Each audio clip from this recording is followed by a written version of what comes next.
শ্রী গুরু শ্রীযুত পদ কমল শ্রী গুরু বৈষ্ণবাশ্চ শ্রী রূপং সাগ্রজাতং সহ অনুরূঢ়াথান্বিতং তং সজিতং সাদ্বৈতং সাবধূতং পুরীজন সহিত কৃষ্ণ চৈতন্য দেব শ্রী রাধা কৃষ্ণ পাদান সহ অনুললিতা শ্রী বিশাখান্বিতাংশ্চ ওম অজ্ঞানতিমিরান্ধস্য জ্ঞানাঞ্জনশলাকয়া চক্ষুरुन्मीलितं येन तस्मै श्री गुरवे नमः।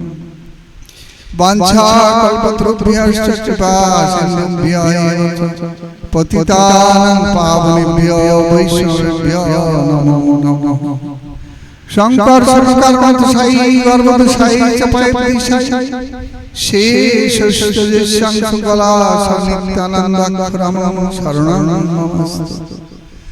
आनन्दलीलामय निराय हिमावदिव्यो छवि सुन्दराय तस्मै महाप्रेम रसप्रदाय चैतन्य चन्द्राय नमो नमस्ते।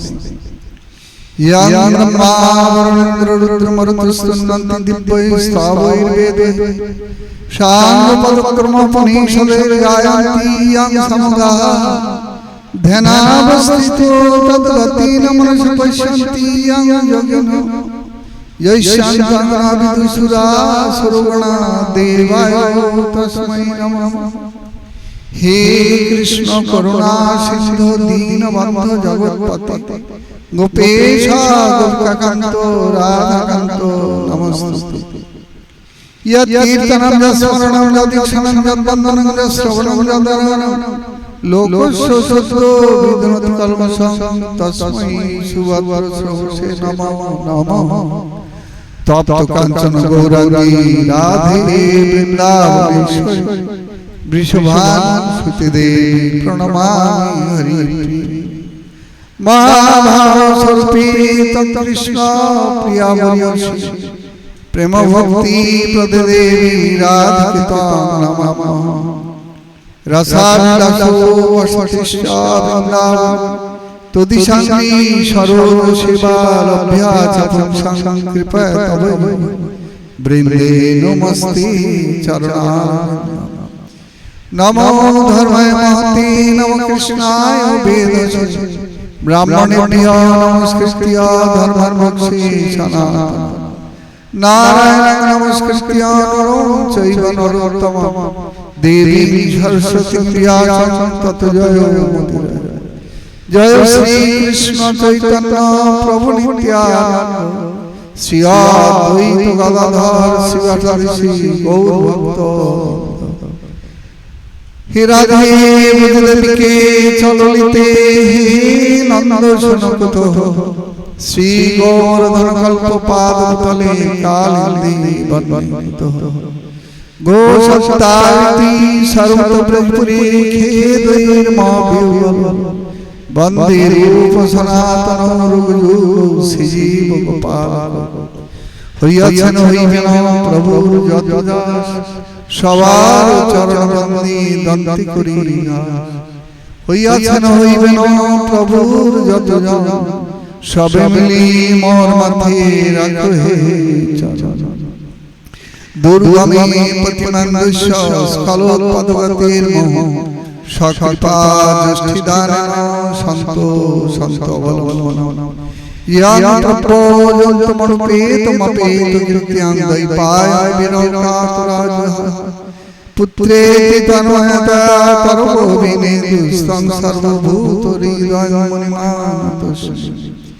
तमादिदेवं करुणानिधानं तमालवर्णं श्वेतावतार अपार संसार समुद्र सेतु भजमहि भागवत स्वरूपम भजमहि भागवत स्वरूपम। हरे कृष्ण कृष्ण कृष्ण हरे हरे हरे राम হরে নাম কেবলম কলো নাস্তি ওয়ানাস্তি ওয়ানাস্তি গতি। শ্রী শ্রী গুরু গৌরাঙ্গের অপার করুণায় আমরা গতদিন যে পর্যন্ত শ্রবণ করেছিলাম ঠিক তার পরবর্তী বিষয় আজকে আমরা শুনতে শুরু করব। আমরা গতদিন পর্যন্ত শুনেছিলাম শ্রীমদ্ ভাগবতের অধিকারী কারা, এই বিচারটা শুনছিলাম, তাই তো? এই অধিকারী বিচার প্রসঙ্গেতে মহামুনি সুখদেব গোস্বামী ভাগবতের প্রথম অধিবেশন কলিকালে এই পৃথিবী লোকেতে 4টি অধিবেশন হয়েছে ভাগবতের। তার মধ্যে যখন প্রথম অধিবেশন চলছিল তখন কলির 30 বছর আয়ু অতিবাহিত হয়ে গেছে। এই সময় ভক্তশ্রেষ্ঠ পাণ্ডবগণের শেষ বংশধর পরীক্ষিত মহারাজ তিনি ব্রহ্মশাপে অভিশপ্ত হলেন। আর এই ব্রহ্মশাপে যখন অভিশপ্ত হলেন চারিদিকে হই হই রই রই একটা সংবাদ ছড়িয়ে পড়ল। কেন না, যে ধার্মিক রাজা যে ধার্মিক রাজার অধীনে আমরা ধর্মাচরণের মধ্যে দিয়ে শ্রেষ্ঠ পরমার্থ সম্পত্তি সংগ্রহ আর সৌভাগ্য লাভ করছি, সেই মহারাজ পরীক্ষিতের বড় বিপদ। কি বিপদ না, তিনি ব্রহ্মশাপে অভিশপ্ত হয়েছেন। হায় হায় হায়, চারিদিকে ত্রিলোকে এহেন রব উঠে গেল। এই সময় পরীক্ষিত মহারাজ গঙ্গা তীরে সুয়ারতল নামক স্থানেতে গিয়ে, বর্তমান উত্তর প্রদেশের অন্তর্গত এই সুয়ারতল নামক স্থানেতে হরিদ্বারের নিকটবর্তী এইখানে গিয়ে উপস্থিত হলেন। উদ্দেশ্য কি না, উদ্দেশ্য যে এই যে অবশিষ্ট যে কটা দিন আছে আমি ইষ্টের চরণ আশ্রয়ের মধ্যে দিয়ে আমি পরমার্থ গতি লাভ করব, এই সংকল্প করে মহারাজ পরীক্ষিত যখন গঙ্গা তীরে গিয়ে উপস্থিত হলেন, ভারতবর্ষের সমস্ত সাধু সমাজ সমস্ত সব এই কথা জানতে পারলেন। সঙ্গে সঙ্গে তারা ছুটে এসে মহারাজ পরীক্ষিতকে নানা প্রকারে উপদেশ করতে লাগলেন। মহারাজ, আপনি আমার কথা শুনুন, আপনাকে স্বর্গে যাওয়ার পথ আমি দেখিয়ে দেব। আর একজন এসে বলছে, মহারাজ আপনি আমার কথা শুনুন, আপনাকে স্বর্গে যাওয়ার পথে তুলে দেব। আর একজন এসে বলছে, মহারাজ ধর্ম সম্পর্কে কিছু জানে না, আপনাকে আমি একবারে স্বর্গের দরজা নিয়ে হাজির করে দেব। আর একজন এসে বলতে লাগলো, মহারাজ আপনাকে একবারে স্বর্গের অভ্যন্তরে আমি প্রবেশ করিয়ে তারপরে আসব। মহারাজ কার কথা শুনবেন? আমরা হলে বলতাম, আমরা বলতাম যে বাবা যত পথ তত মত, না হয় যা হয় একটা মিলেই হবে। কিন্তু পরীক্ষিত মহারাজ ওই যত মত তত পথের পূজারী না।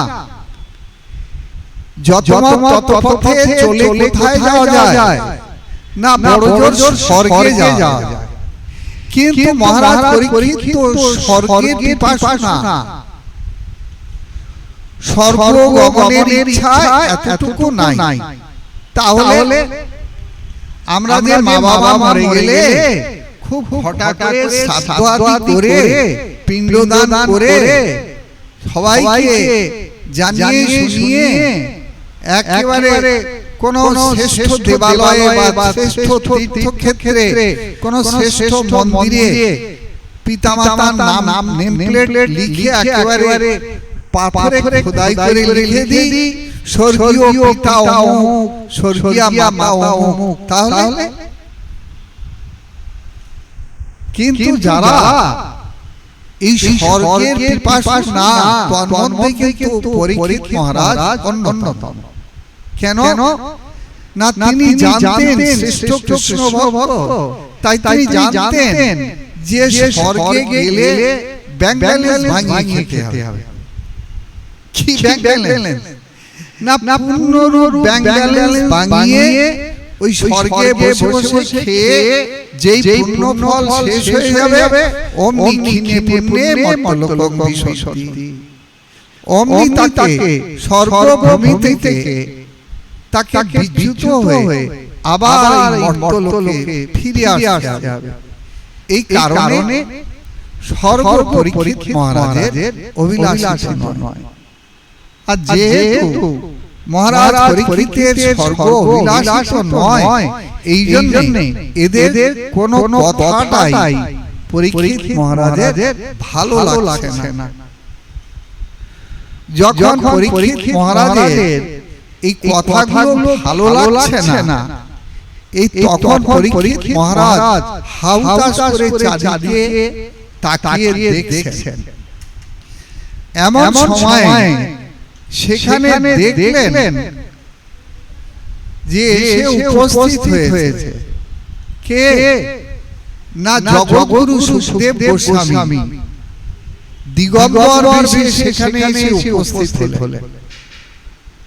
আর দিগম্বর বেশে যেই না উপস্থিত হলেন, ওই পরীক্ষিত কি বলে সুখদেব গোস্বামীকে পরিবেশন করে ফিরছিলেন কতগুলো রমণীকুল আর কতগুলো বালক। কেন না, বুঝেছিল তারা যে এই যে সুখদেব গোস্বামী রূপে যাকে দেখছে এটা পাগল। কেন না, তার অঙ্গেতে কোনো বর্ষণ ছিল না। রমণীকুল কেন তাকে পরিবেশন করে ফেলছিল না, রমণীকুল পরিবেশন করে ফেলছিল এই কারণে যে মানুষের রূপ তো অনেক দেখেছে, কিন্তু এত রূপ কোন যুবকের মধ্যে তো দেখা যায় না। এই কেমন রূপ! সাক্ষাৎ যেন আনন্দঘন বিগ্রহ ব্রজেন্দ্র নন্দনের অভিন্ন কলেবর রূপে সুখদেব গোস্বামী যখন এই প্রকারে সন্ত সভায় প্রবেশ করলেন, আর দেখেই না সাধুরা সবাই উঠে দাঁড়িয়ে তাকে স্বাগত সৎকারের মধ্যে দিয়ে পূজা করলেন। জয় সুখদেব গোস্বামী মহারাজ কি! সুখদেব গোস্বামী যখন এই সন্ত সভায় প্রবেশ করলেন, এই তখন এখানে সুখদেব গোস্বামীর এহেন প্রভাব দেখে না মহারাজ পরীক্ষিত সাষ্টাঙ্গে প্রণতির মধ্যে দিয়ে তাকে কিন্তু গুরুপদে বরণ করলেন। আর গুরুপদে বরণ করে না, হৃদয়ের প্রার্থনাটা নিবেদন করলেন। কি প্রার্থনা? অথ পৃচ্ছামি সংসিদ্ধি যোগিনাং পরম গুরুম পুরুষেষেও যজ্ঞার্যং ম্রিয়মাণো সর্বথা যৎসত্যব্যাম যজ্ঞাম যজ্ঞকর্তব্যং নির্বিপ্রভু স্মর্তব্যং ভজনীয়ং ভূহি যজ্ঞাপর্যয়ম। হে গুরুদেব, আমার জীবনের অবশিষ্ট আয়ু আর বেশি নাই, মাত্র 7টা দিন আয়ু আছে। তাই এই অল্প সময়ের মধ্যে দিয়ে কি করে আমি আমার অভিলাষ স্থানে অর্থাৎ বিশ্বপিতা গোবিন্দের চরণে পৌঁছতে পারি, আমাকে সেই উপদেশ করুন। আর এই আসন্ন মৃত্যু ব্যক্তির জীবনে কর্তব্যটা কি সেইটা বলুন। কি আমাকে এখন শুনতে হবে, কি আমাকে এখন স্মরণ করতে হবে, কি আমাকে ভজন পূজন করতে হবে, এবং জীবনের শ্রেষ্ঠ কর্তব্য রূপে কি আমাকে পালন করতে হবে, এগুলো আপনি আমাকে বলুন। আর এই পবিত্র সাধন সংস্কার যাতে নষ্ট না হয়ে যায়, আমাকে তার জন্য কি সাবধানতা অবলম্বন করতে হবে আপনি আমাকে বলুন। এখন এই রকম যখন পরীক্ষিত মহারাজ নিজের হৃদয়ের আরতি নিবেদন করছে, এমন সময় দেবতারা সেখানে এসে উপস্থিত হলেন অমৃতের কলসি নিয়ে। এসে সুখদেব গোস্বামীর চরণে প্রার্থনা নিবেদন করলেন, হে জগৎগুরু সুখদেব গোস্বামী, আমরা শুনলাম আপনি মহারাজ পরীক্ষিতের জন্য ভাগবতী অমৃত পরিবেশন করছেন। এতে দরকার নেই, আমরা এনেছি স্বর্গের দেবভোগ্য সুধা, যা খেলে চির অমরত্ব লাভ করবে। আপনি এই অমৃতের কলসি নিয়ে পরীক্ষিত মহারাজকে খাইয়ে দিন, তাহলে পরীক্ষিত মহারাজকে যতই সর্পদংশন করুক না কেন, পরীক্ষিত মহারাজ আর মরবে না। আর পরিবর্তে আমাদের একটু ভাগবতী অমৃত আস্বাদন করান, আমাদের জীবনও ধন্য হয়ে যাক। এই কথা সুখদেব গোস্বামী শুনে না অট্টহাস্যে ব্যঙ্গের উক্তি করলেন, বাহ বাহ, হে সখাকার সাধন চতুর দেবতা বৃন্দ, তোমরা তো ভীষণ চাতুরালী জানো।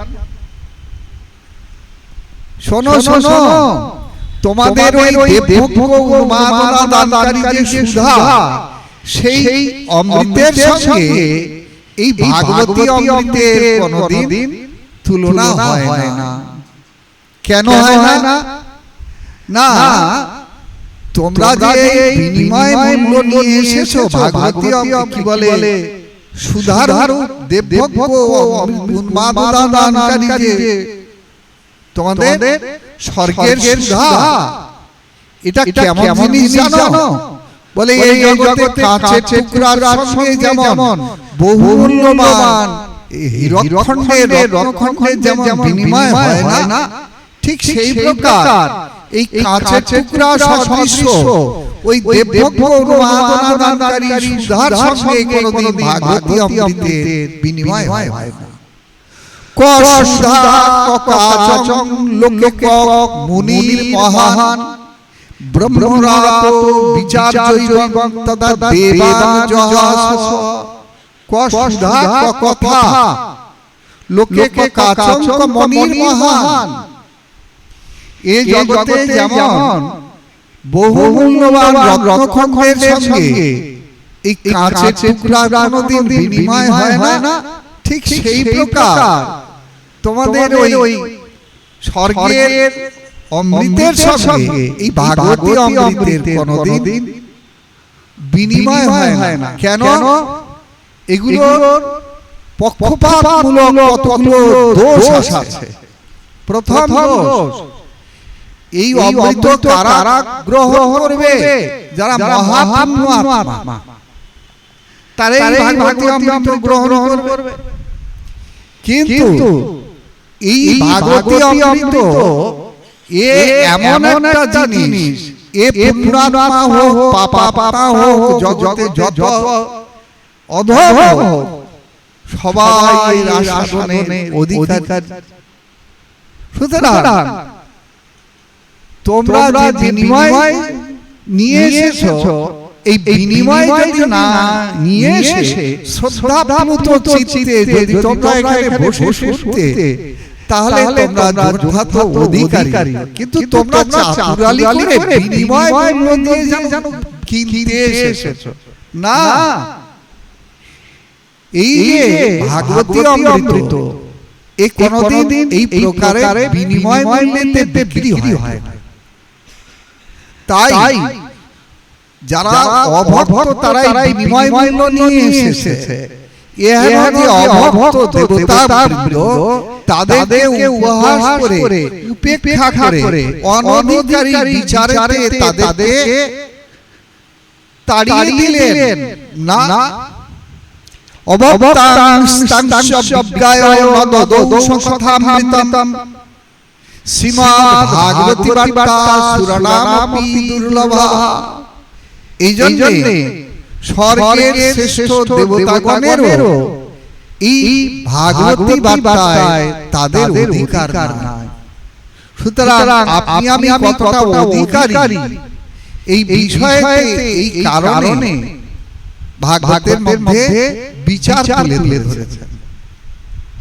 আমরা এই কারণে কালকে আমরা শুনে নিয়েছি, গত পরশুদিন শুনে নিয়েছি যে কারা এই ভাগবতী অমৃতের উত্তম অধিকারী, কারা না শরণাগত চিত্তে যারা সর্বাগ্রে বিশ্বপিতা গোবিন্দের চরণে এই ভাগবত সভায় এসে একটি সশব্দ প্রণতির মধ্যে দিয়ে বিশ্বপিতাকে প্রসন্ন করে তার কৃপা প্রার্থনা মূলে যারা ভাগবত সভায় বসবেন তারা অনধিকারী হলেও বিশ্বপিতা ভগবান তাদের শরণাগতি দেখে তাদের অধিকার দান করেন।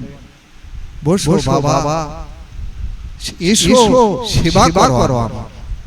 কেন না গতদিন আমরা শুনেছি আমাদের অর্চন পদ্ধতি অনুযায়ী যারা প্রতিদিন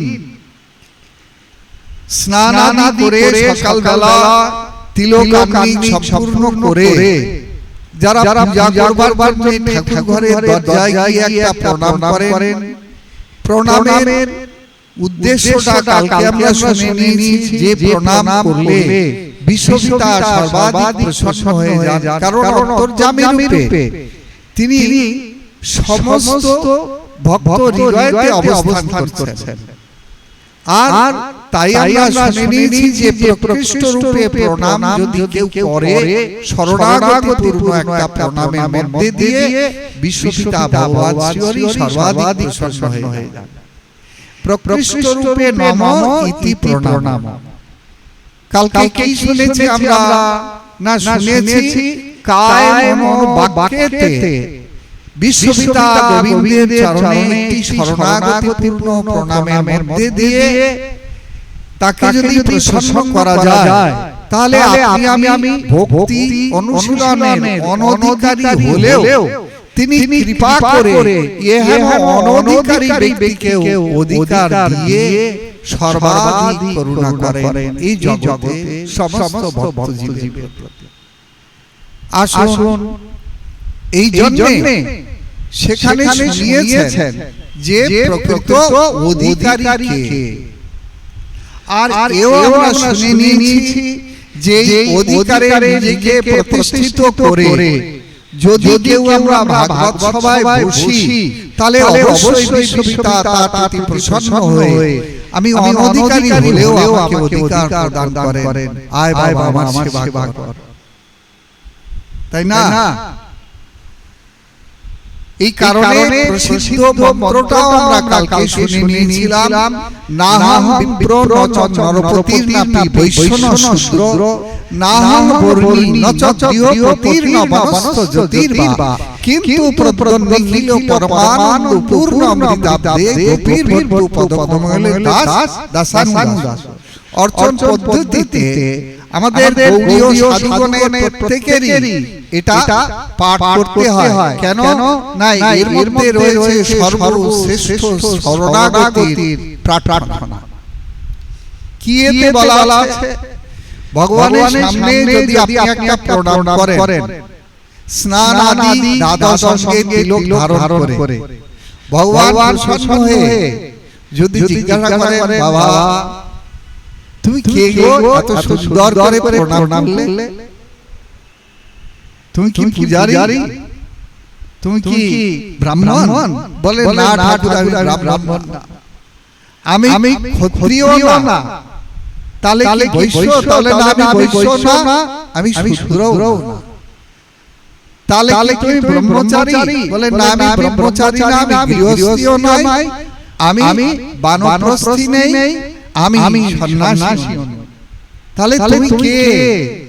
এত সুন্দর করে প্রণাম করলে ঠাকুর শুনবে আমার পরিচয়, আমি এই চার বর্ণ আর চার আশ্রমের মধ্যে কেউ নয়, তাহলে তুমি কে?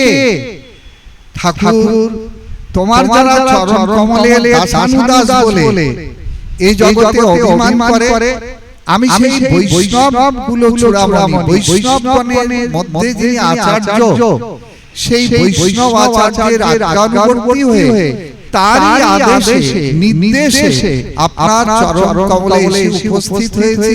আপনি যদি কৃপা করে, আমি অযোগ্য, যদি কৃপা করে আপনি আমাকে চরণ সেবার অধিকার দেন, তাহলে আপনার চরণ সেবা করে আমি জীবনকে ধন্য করতে পারি। ভগবান শুনিয়ে বললেন, বাবা তোমার এই প্রকার শরণাগতি, আয় আয় বাবা আয় আমার সেবা কর। এই জন্য আপনি আমি অধিকারী না হলেও তিনি এহেন সেবা অধিকার দিয়ে আপনার আমার জীবনকে ধন্যাতি করতে পারেন। এই কারণে আমাদের ভক্তি শাস্ত্র শুনিয়েছেন, সত্যি কি আমরা অধিকারী? বলে হ্যাঁ, অধিকারী ততক্ষণ যতক্ষণ পূর্ণ শরণাগতি ইষ্টের চরণেতে আপনার আমার না আসে, ততক্ষণ অনধিকার। আর যদি শরণাগতি এসে উপস্থিত হয় কোন ভক্ত হৃদয়েতে, তাহলে ভগবান আমাকে অযোগ্য দেখেও এই শরণাগতি মূলেতে তিনি আমাকে অধিকার দান করেন। আয় বাবা সেবা কর। এই জন্য হরিসভার সভ্য কারা? হরিসভার সভ্য আপনার আমার তো দেহ অভিমানী কোনো মানুষ না। হরিসভার সভ্য কারা? হরিসভার সভ্য হলো আত্মা। আত্মার চির আরাধ্য দেবতা বিশ্বপিতা ভগবান শ্রীহরি, যে হরির উপাসনা হবে আত্মভূমিকায়, যে হরির উপাসনার মধ্যে দিয়ে বিশ্বপিতা ভগবান শ্রীহরিকে যদি প্রসন্ন করতে চান, তাহলে পরিষ্কার ভাগবতের আচার্য তথা গৌড়ীয় সম্প্রদায়ের আচার্যগণ শুনিয়ে দিয়েছেন কি না এই ভক্তির সংজ্ঞাটা দেখে নিন। কি বলা আছে না, সর্বপাদি বিনির্মুক্তং তৎপরিত্তেন নির্মলম ঋষিকেন ঋষিকেশ সেবনং ভক্তিরুচ্যতে। অপ্রাকৃত ইন্দ্রিয়াধিপতি শ্রীকৃষ্ণের সেবা যখন অপ্রাকৃত ইন্দ্রিয়ের দ্বারা হবে, এই তখন তার নাম হবে ভক্তি। সুতরাং এই বিচারেতে আপনার আমার প্রত্যেকের জড় পঞ্চভৌতিক 24টি উপাদানে নির্মিত জড় দেহ ইন্দ্রিয়। এই জন্য আমরা কেউ ভক্তির অধিকারী না। আমাদের দেহের যে সেবা এবং মনের যে কল্পনা, এই দুটোর কোনোটাই ভক্তি না। ভক্তি সত্যি সত্যি যদি অনুশীলন করতে হয়, তাহলে দেহ মনের অতীত ভূমিকায় যে আত্মার নিত্য উপস্থিতি, সেই আত্মাকে শুদ্ধ বুদ্ধ মুক্ত চেতন সত্তায় যদি কোনো সাধক জীব নিজেকে প্রতিষ্ঠিত করতে পারে, সেই আত্ম ভূমিকার স্বরূপের যে সেবা, তার নাম হলো ভক্তি। এই বিষয়তে গতকাল আমরা একটু সূত্রে শুনে নিয়েছি যে কেন এটা ভক্তি হবে না, কেন মনের দ্বারা ভগবানের সেবা হবে না। বলে হবে না এই কারণে এই দেহ মন তো কৃষ্ণ দেয়নি আমাদের, দিয়েছে তো মায়া দেবী। কবে দিয়েছে? যেদিন আমরা গোবিন্দের চরণ থেকে মায়ার বৈচিত্র্যময় ভোগের পসরা দেখে মায়ার হাতছানিতে ভুলে গেছি। এই যে তোমার জন্য কি সুন্দর ভোগের পসরা সাজিয়ে রেখেছি, দেখো এই সুন্দরী তোমার বউ হবে, আর এই সুন্দর তোমার বর হবে, আর এই যে বাচ্চা কাচ্চা দেখছো এরা সব তোমার ছেলে মেয়ে হবে। আর এই যে এয়ার কন্ডিশন বাড়ি গাড়ি সব ভোগের পসরা সাজিয়ে রেখেছি, সব এখানে ভোক্তা। এসে চলে কোন জামাটা পরবে? এই পুরুষ দেহের জামাটা না স্ত্রী দেহের জামাটা? তোমার কোনটা পছন্দ? এই সুবিধা আছে, এই জামা পরলে এই সুবিধা, আর ওই জামা পরলে এই সুবিধা, সব বলে দেয়া আছে। মায়ার জ্ঞান শাস্ত্রে বলা আছে এই সুবিধা পাবে।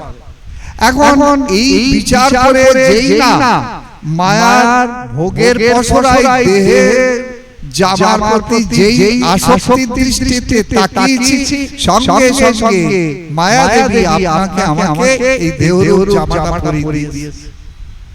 কিন্তু জামা পরেই বুঝতে পেরেছে বিপদটা কোথায়, তাই না?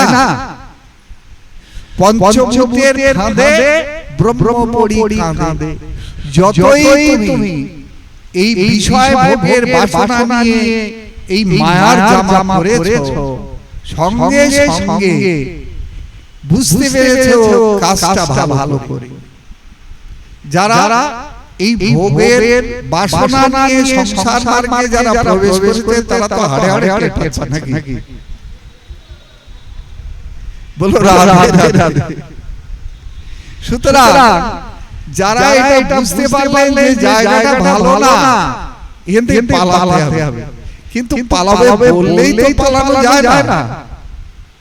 পালাবার যে উপায় দেখিয়েছেন আমাদের মায়ার যারা আচার্য, যারা ভগবানের নিত্য পার্ষদ রূপে জগতে এসে এই মায়া এবং ভগবানের এই সমস্ত রহস্যগুলো জানিয়ে দিচ্ছেন, যারা সব খুলিয়ে খেলে বলে দিচ্ছেন, কোন সংস্কৃতি সৌভাগ্য বলে যদি এই সাধু সঙ্গ হয় তখন বুঝতে পারি যে কাজটা ভালো করি না। এই কারণে গতদিন আমরা শুনেছি যে যদি কোন সৌভাগ্যবান সুকৃতিবান কোন সাধু সঙ্গের প্রভাবে যদি এই কথাগুলো জানতে পারে, আর জানতে যদি পারে, এই তখনই সে সংকল্প করে যে এখান থেকে পালাবো। কি করে পালাবো? যদি সাধু সঙ্গে আর কিছু সময় বসলো তাহলে সে জানতে পারলো যে এই মায়ার রাজ্য থেকে পালাবার রাস্তা একটাই। কি না, সেটাও হলো এই গুরু বৈষ্ণবের চরণে শরণাগত হয়ে এই পালাবার প্রযুক্তিটা যদি একবার জেনে নিতে পারা যায়, তাহলে পরে যমরাজের খাতা থেকে নামটা চিরকালের জন্য মোছার ব্যবস্থা হয়ে যাবে নাকি? সুতরাং এই কারণে ওইখানে শুনিয়ে দিয়েছেন ব্রহ্মাণ্ড প্রমিতে কোন ভগবান জীব গুরু কৃষ্ণ প্রসাদে পায় ভক্তিলতা বীজ, তাতে কৃষ্ণ ভজে করে গুরুর সেবন, মায়া জাল ছুটে পায় চৈতন্য চরণ।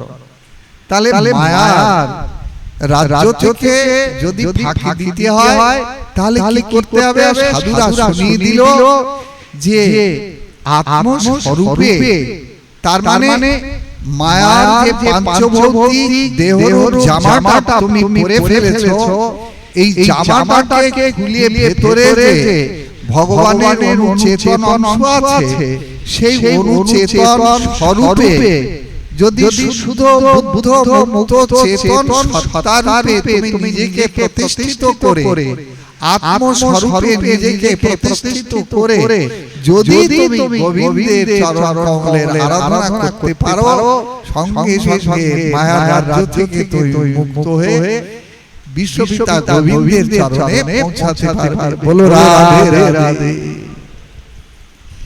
এইটা যখন শুনিয়ে দিলেন তখন এ তো অনাদি কৃষ্ণ বৈভব জীব, আমরা কবে যে কৃষ্ণ চরণ থেকে মায়ার রাজ্যেতে আমরা চলে এসেছি তার তো ঠিক ঠিকানা নেই। এই কারণে যদি মায়ার রাজ্য থেকে আবার গোবিন্দ চরণে ফিরতে হয় তাহলে একটাই রাস্তা আছে, সঠিকভাবে যা করছিলাম সেই স্বরূপে আবার কিন্তু তার জন্য তো ভুলে গেছে সব। এই জন্য শিক্ষা লাভ করা দরকার। ওই জন্য মহাপ্রভু তার নিত্য পার্ষদ নিত্যানন্দ প্রভু এবং হরিদাস ঠাকুরকে পাঠিয়ে দিলেন।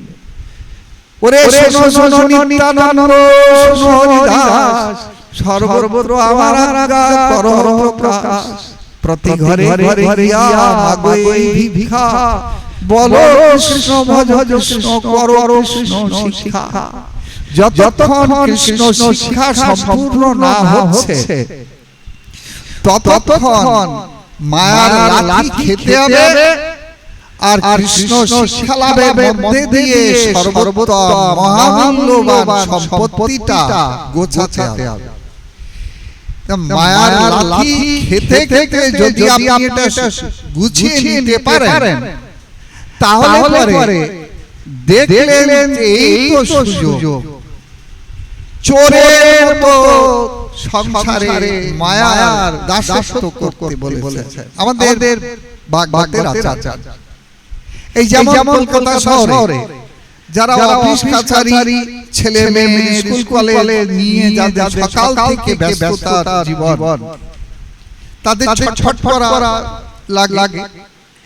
এখন যদি একটা ভালো কাজের লোক পাওয়া যায়, সকালবেলা তাড়াতাড়ি এসে আমাকে একটু সহযোগিতা করবে, তাহলে তো আর কাজের লোক বলতে তো কাজের লোক, একটা কাজের লোক এমন পাওয়া গেল না, একেবারে মালকিনের যা কাজকর্ম সব নিমেষের মধ্যে সব। বাবা মালকিন ভীষণ প্রসন্ন হয়ে গেল। মা আর কাজ করতে হবে বলো। ভাই এত কাজের লোক এসেছে, কিন্তু এরকম কাজের লোক তো দেখি, কিন্তু ও যে নিমেষের মধ্যে কাজকর্ম গুছিয়ে দিচ্ছে কেন সেটা তো মালকিন জানে না। পাক্কা চোর, একদম পাক্কা চোর। এ চোর জানে যে মালকিনকে সন্তুষ্ট করতে পারলেই এদের সবচাইতে মূল্যবান সম্পত্তি কোথায় আছে এগুলো আমি জানতে পারব। এই জন্য যারা বুদ্ধিমান বুদ্ধিমতী হবেন তারা মায়ার লাঠি খাবেন আর মায়ার দাসত্বের মধ্যে দিয়ে চুপচাপ চোরের মতো জীবন কাটাবেন। তাড়াতাড়ি কেন না, সে তো জানে যদি একবার এই মালকিনের বিশ্বস্ত হতে পারি, তা সবচাইতে বড় সম্পত্তিটা আমার দরকার। কোন সম্পত্তি? আমরা গতদিন শুনে নিয়েছি যে সম্পত্তি তিনি কোনদিন দেননি, যে সম্পত্তি দেওয়ার জন্য বিশ্বপিতা পরম করুণায় জগতে অবতীর্ণ হয়ে এই জগতের কল্যাণকামী মানব সমাজকে তাই ডাক দিয়ে বলেছিলেন, এসো এসো সবার জন্য এনেছি যা কোনদিন দেইনি, আমি সেই সম্পত্তি এনেছি তোমাদের জন্য। কি সেই সম্পত্তি? চৈতন্য শাস্ত্র বর্ণনা দিয়েছেন, চৈতন্য অবতারে বয়ে প্রেমামৃত বন্যা, সব জীব প্রেমে ভাসে পৃথিবী হইল ধন্য। জীবের জীবন ধন্যাতীত হয়ে গেল। কি সেই সম্পত্তি? না, সেই সম্পত্তি হলো একমাত্র প্রেম ভক্তির সম্পত্তি। যে সম্পত্তি তিনি কোনদিন এই জগতের সাধু সমাজকে দেন। চৈতন্য চরিতামৃতে বর্ণনা আছে, যুগ ধর্ম প্রবর্তন হয় অংশ হইতে, কিন্তু আমি বিনা মনে নারে ব্রজ প্রেম দিতে। আমি ছাড়া অন্য কেউ এই সর্বোত্তম ব্রজভক্তি জগতে জীবকে কেউ দেয়। তাই তো ব্রহ্মা আর একদিনে একবার অবতীর্ণ হইয়া করেন প্রকট বিহার, সত্য ত্রেতা দাপর কলি চারি যুগ জানি, চারি যুগে দিব এক যুগ মানি, ৭১ চতুর্যুগে এক মন্বন্তর, ১৪ মন্বন্তর ব্রহ্মার দিবস ভিতর। বৈবস্বত নামে সপ্তম মন্বন্তর, ২৭ চতুর্যুগ তাহার অন্তর, অষ্টাবিংশ চতুর্যুগে দাপরের শেষে ব্রজের সহিতে হয় কৃষ্ণের প্রবেশে।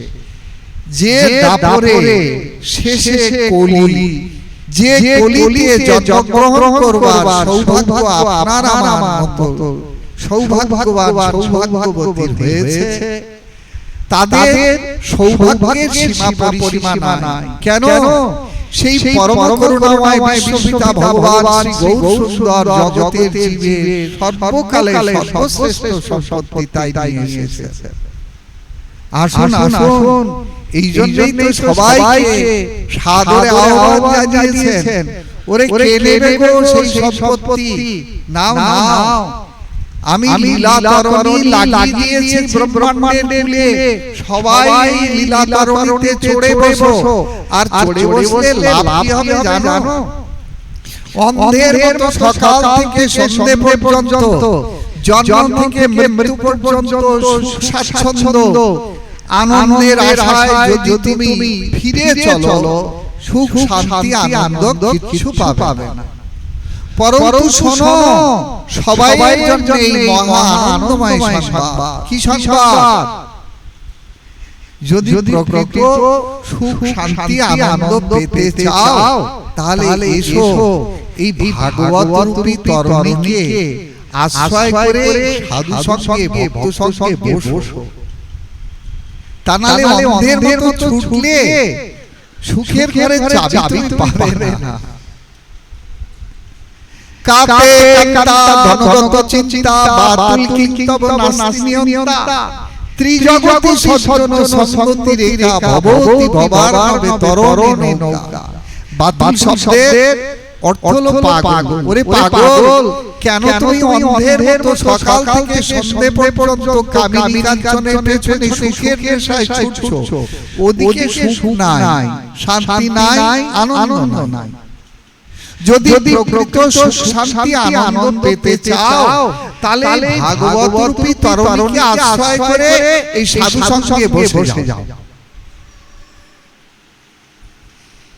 যে ভাগবত রূপী সর্বশ্রেষ্ঠ শিক্ষা শাস্ত্র রূপে মহামুনি বেদব্যাস তথা সমস্ত সাধু সমাজ তথা কলিযুগ পাবন অবতারী শ্রীমান মহাপ্রভুর নিত্য পার্শ্বদগণ জগতে অবতীর্ণ হয়ে এই ভাগবত রূপী শ্রেষ্ঠ শিক্ষা শাস্ত্রকে পথ নির্দেশ করে গেছেন।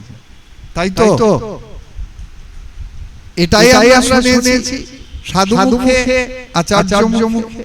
আরাধ্য ভগবান ব্রজেশতনা স্তদ্ধাম বৃন্দাবনম রম্যা কাচিত উপাসনা ব্রজবধূ বর্গেণ ইয়া কল্পিতা শ্রীমদ্ ভাগবতং প্রমাণমমলম প্রেমার্থ মহান শ্রী চৈতন্য মহাপ্রভুর মতমিদম তত্রাদরণপর। মহাপ্রভু নিত্য পার্শ্বদগণ ষড়গোস্বামী আদি এরা সবাই শুনিয়ে গেছেন যে শ্রীমদ্ ভাগবত বার্তা হলো সর্বশ্রেষ্ঠ শিক্ষা শাস্ত্র। সুতরাং মনুষ্য জীবন যদি ভাগবতী শিক্ষার আলোকে আলোকিত করা যায়, তাহলে অবশ্যই এই জগৎ থেকে আপনি অনায়াসে বিশ্বপিতা গোবিন্দের চরণে পৌঁছতে পারবেন।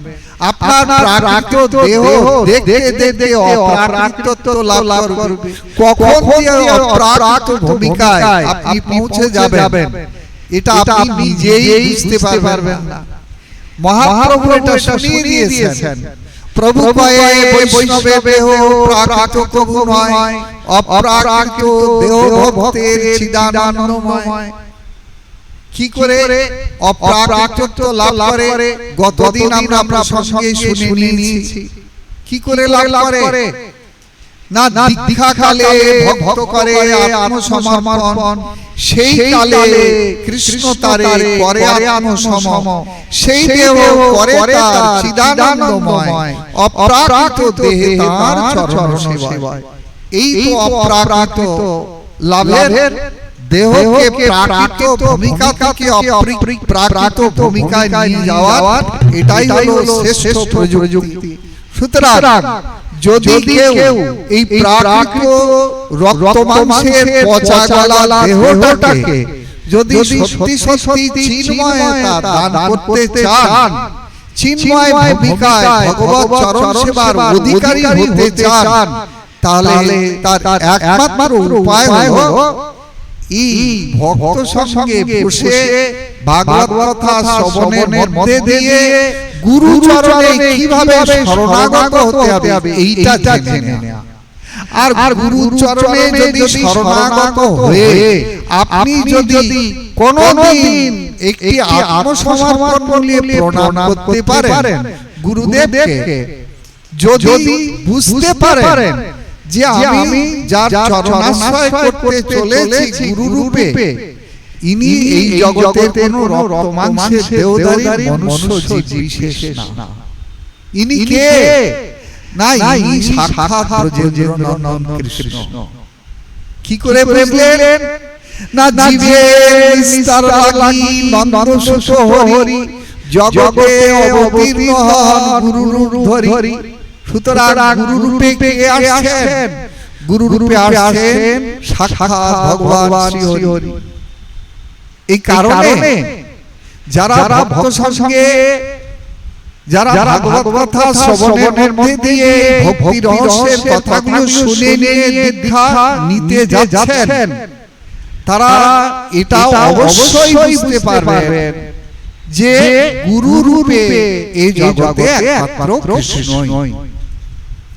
আর ভগবান কৃষ্ণ এই কথাও শুনিয়ে দিয়েছেন এই ভাগবতে একাদশ স্কন্ধে শুনিয়ে দিয়েছেন। তো কি ওই জগতের অমূর্খ সমাজ শোনো, আচার্য মান বিজানিয়া নাবমনে তো করিছি মর্তবুদ্ধাসয়তো সর্বদেবময় গুরু। এই জগতে আচার্য গুরু রূপে আমি ছাড়া জগতে আচার্য গুরু অন্য কেউ না। এই আচার্য গুরু যে সে দেহ মন অভিমানী মানুষ যদি উপস্থিত হয় না, তার মধ্যে আচার্যের কোনো লক্ষণ থাকে না। বলো রাধে রাধে। আচার্য গুরুকে আপনি চিনবেন কি করে? তার কতগুলো বৈশিষ্ট্য আছে, সেগুলো তো হাটে বাজারে কলা ফটোগুলোর মতো আপনি কিনতে পারবেন না। এগুলো যদি আপনাকে জানতে হয়, পেতে হয়, তাহলে তো আপনাকে সাধু সঙ্গে বসতে হবে। আর সাধু সঙ্গে যখন এসে বসলেন তখন আপনি বুঝলেন, হায় সর্বনাশ, এই কথাগুলো তো আমি এতদিন জানতাম না। আচার্য কাকে বলে? না, আচিনতি শাস্ত্রার্থ মাচারে স্থাপয়ত্যপি স্বয়ং আচারতে যস্মাৎ আচার্যস্তেন কীর্তিত। আচার্য গুরু কাকে বলে?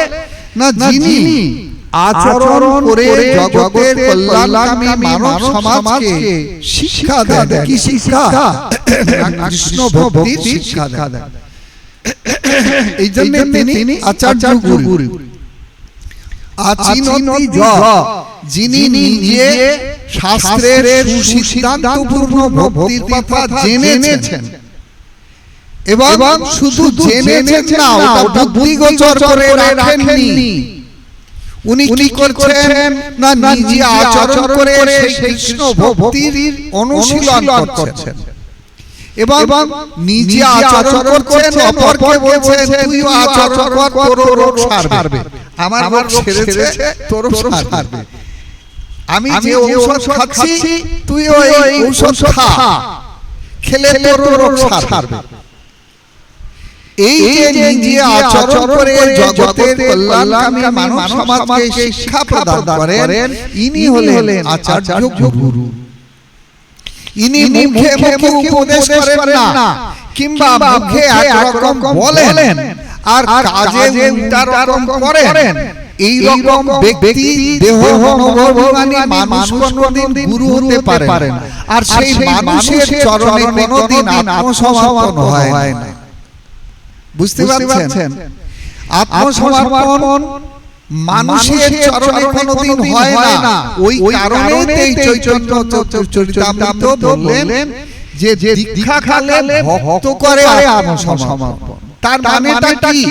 যিনি পূর্বে ভক্ত সঙ্গে ভক্তির কথাগুলো শুনেছেন, শুনে যিনি যথার্থ সেই ভক্তি কথা জানবার জন্য ভক্তির প্রতিপাদ্য বিষয় বিশ্বপিতা ভগবান শ্রীহরির চরণে পৌঁছানোর জন্য তিনি সেই কর্মগুলো অনুশীলন করেন।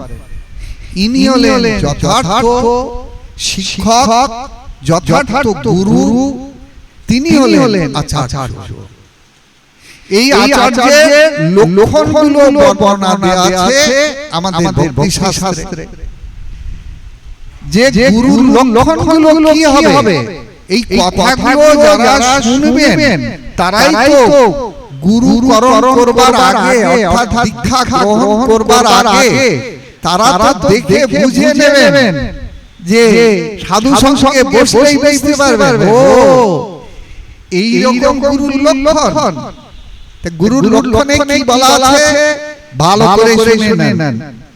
তাতে প্রথম বলা আছে কৃপা সিন্ধু, সুসম্পূর্ণ, সর্বসত্ত্বপ্রকারক, নিষ্প্রিয়, সর্বতঃসিদ্ধ, সর্ববিদ্যা বিশারদ, সর্বসংশয় সংছেদন অনলস গুরুর হারিত।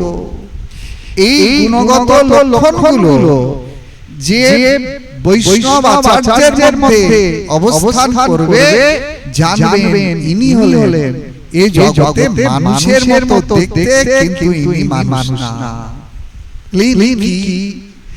ইনি বৈকুণ্ঠ ভূমিকা থেকে জগৎ জীবকে কল্যাণ করবার জন্য ইনি অবতরণ করেছেন। কোথা থেকে? না সিদ্ধ ভূমিকা থেকে, সাধন ভূমিকায় জগতের জীবকে কল্যাণ করবার জন্য, জগতের জীবের পরম করুণায় হৃদয়টা বিগলিত হলে তবেই ইনি অবতীর্ণ হয়েছে ধরাধামে।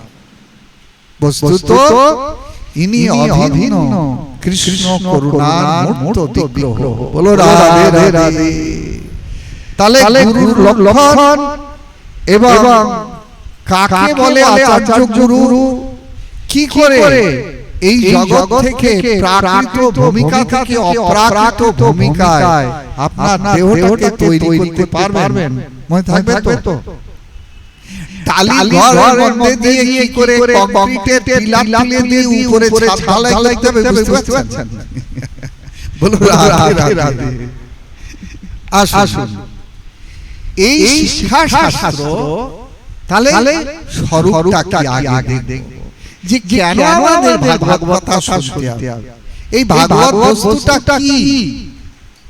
তাহলে চলুন এহেন শাস্ত্রের মধ্যে কি আছে এবং সেই ভাগবতীয় অমৃত কেন আমরা সাধন করব, এটা একটু আমরা শুনে নেন। দেখুন ভাগবত স্বরূপটা দেখুন।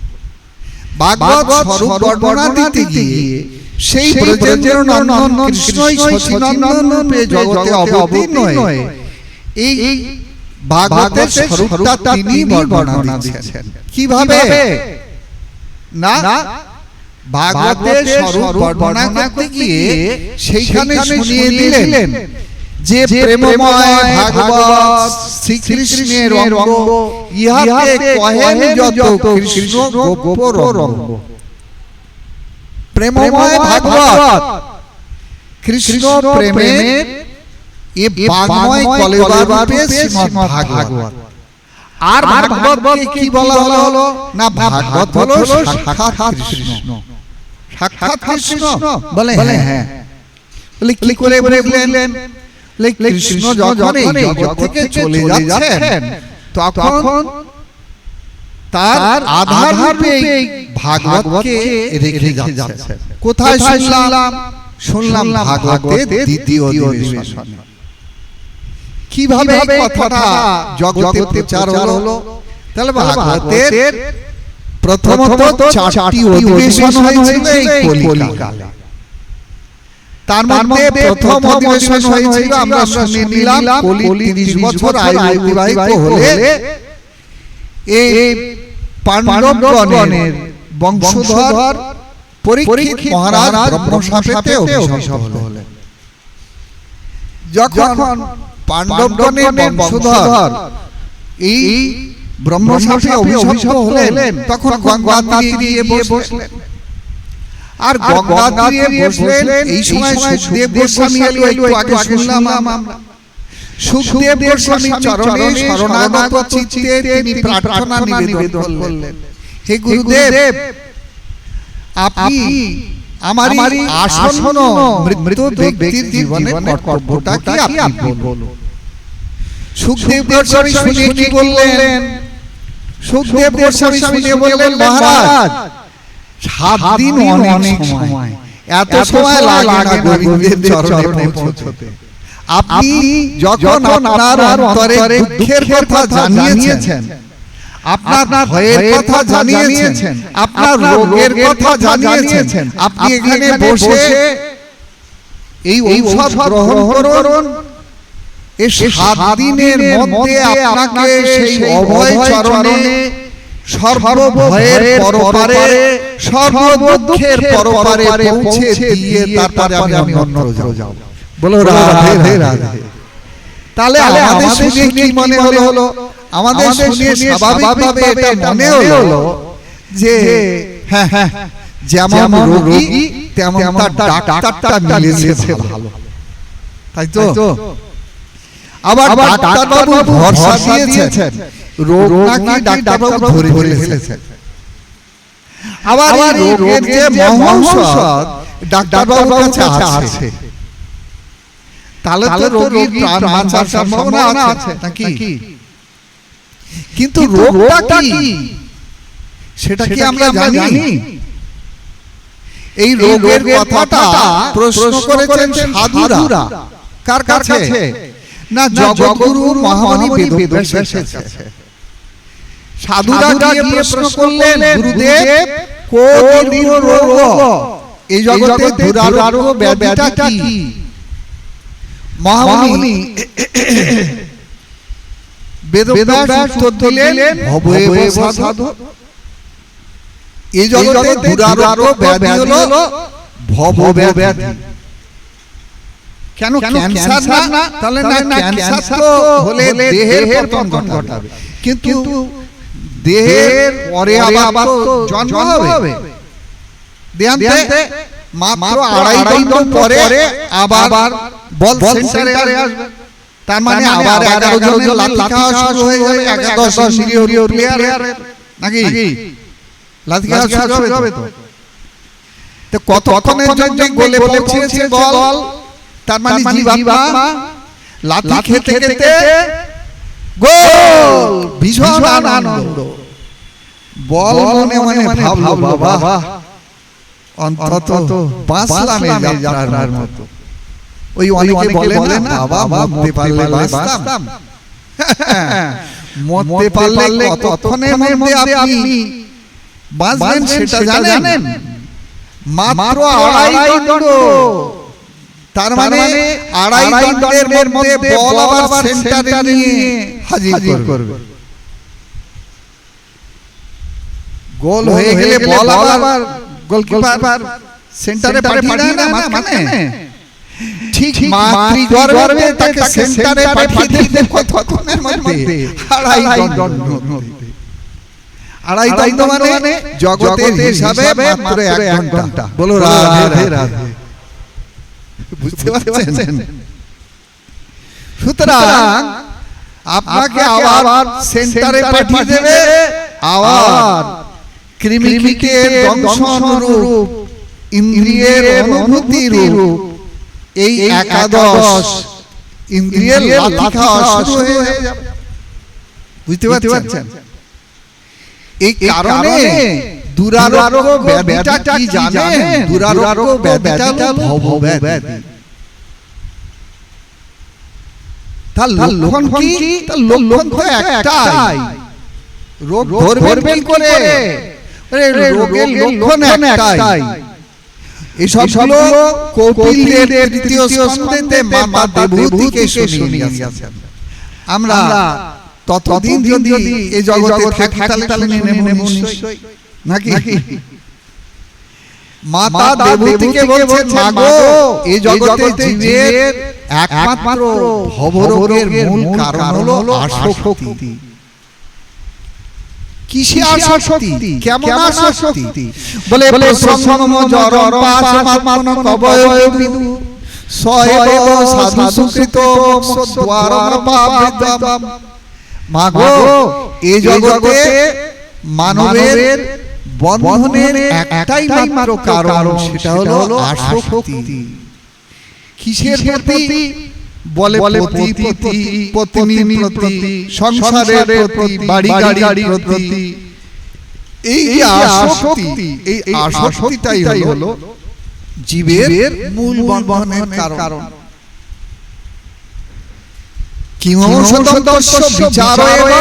আপনি এই রোগের কি ঔষধ নির্ণয় করেন? মহামুনি বেদব্যাস বললেন এই রোগের একটাই ঔষধ। কি ঔষধ? বলে সাধু সংঘর্ষ ভেষজম। এই রোগের একমাত্র ঔষধ হলো সাধু সঙ্গে দিয়ে বসা। সাধু সঙ্গে যদি চোখ কান খুলে কেউ যদি বসতে পারে, তাহলে রোগের হাত থেকে সে মুক্তি পাবে। শত সন্ধি জড় জড় তব হই কলেবর পতন হইবে একদিন। ওরে ভস্য কৃমি বিষ্ঠা হবে, সকলে ঘৃণ্য তবে, ইহাতে মমতা আওয়াজ। ওরে মন শুনো মোর এ সত্য বচন, এর মহৌষধি কৃষ্ণ নাম নিরবধি, নিরাময় কৃষ্ণ রসায়ন। বলো রাধে রাধে। সাধু সঙ্গেতে গেলে কি পাওয়া যায়? বলে সাধু সঙ্গেতে, বৈষ্ণব সঙ্গেতে মন আনন্দিত অনুক্ষণ, সদা হয় কৃষ্ণ পরশ সঙ্গ।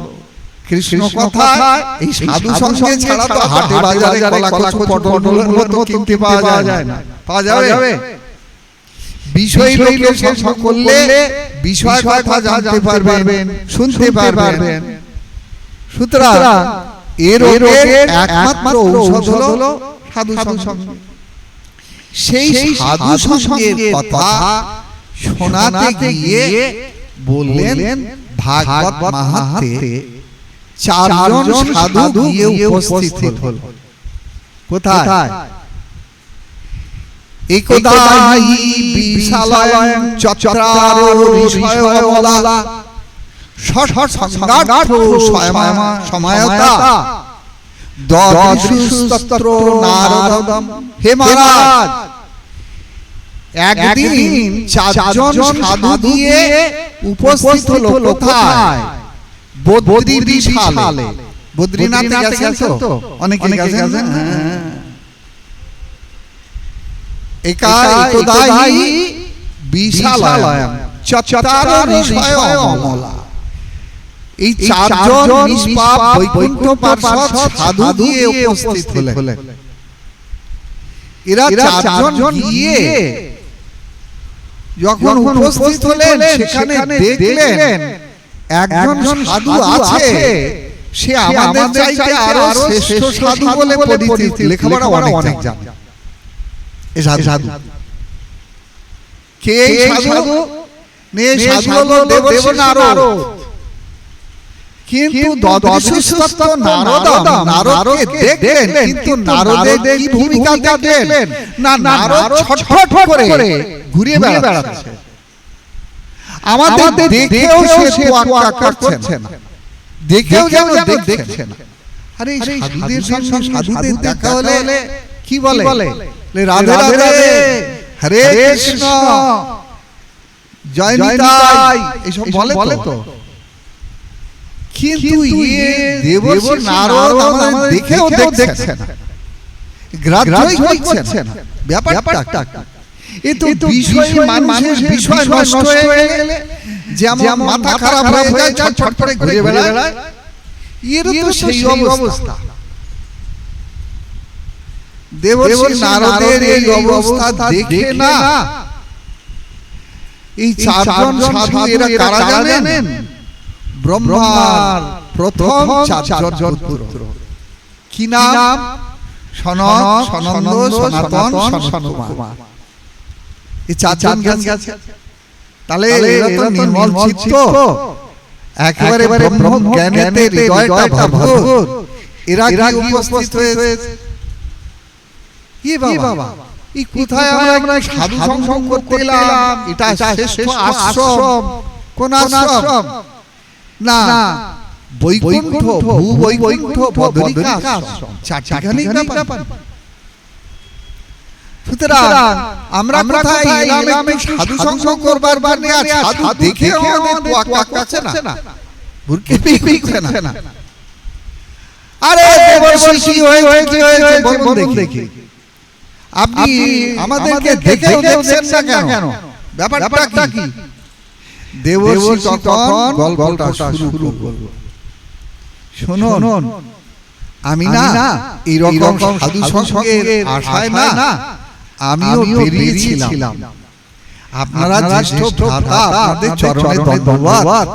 সবাই তো ব্রহ্মার মাত্র, ব্রহ্মার যে টোটাল 15 জন পুত্র, চেনেন তো এদের? তন্মধ্যে জ্যেষ্ঠ হলো এই 4 জন, চতুর্থ দ্বিতীয় হলো নারদ, তৃতীয় হলো মহাযোগী কর্দম। তাহলে এই গেল 6, তাই তো? আর 9 জন মানুষ পুত্র আছে। কারা এরা? ভৃগু, মরীচি, অত্রি, পুলস্ত, পুলহ, প্রতু, বশিষ্ঠ, অঙ্গিরা, অথর্বা। বুঝা গেল? এই 9 জন যে মানস পুত্র, এই টোটাল তালে 15 জন পুত্র। এই 15 জনের জ্যেষ্ঠ কিন্তু এই 14 জন। তাহলে সমস্ত ভাইগুলো জ্যেষ্ঠ যখন দেখে তো সম্মান করা দরকার, প্রণাম করা দরকার। হে দেবর্ষি নারদ এদের ওয়াক্কাশ করছে না। এরা বলে সর্বনাশ, আমরা এলাম সাধু সঙ্গ করবার জন্য, আর সাধুরা দেখেই আমাদের মোটে ভ্রুক্ষেপই করছে না। আরে কি ব্যাপারটা বলো। তখন দেবর্ষি নারদ গল্পটা শুরু করলেন যে আমিও সাধু সঙ্গের জন্য আমি আশ্রম ছেড়ে বেরিয়েছিলাম, বেরিয়ে শ্রেষ্ঠ তীর্থ সকলে গেলাম, কিন্তু কোথাও যোগসিদ্ধ মহাত্মা একজনকেও দেখতে পেলাম না। কিংবা এই জগতে যারা সাধন করবে এরকম শ্রেষ্ঠ সাধুও দেখতে পেলাম না। ভাবলাম যে যাই,